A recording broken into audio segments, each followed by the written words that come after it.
Another day, another styrostand din naman ang ating gagawin. At ngayon, ang ating subject ay si Tinkerbell.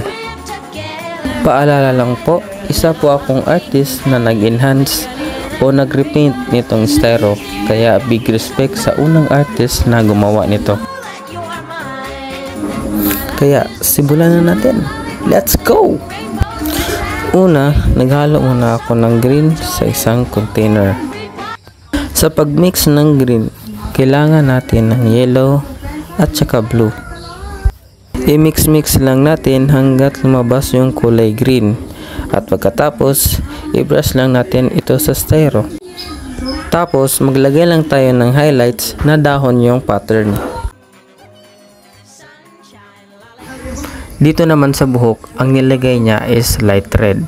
Para magkaroon ng dimension yung buhok, dapat meron itong dark side tapos light. Kaya nag-apply tayo ng dark red.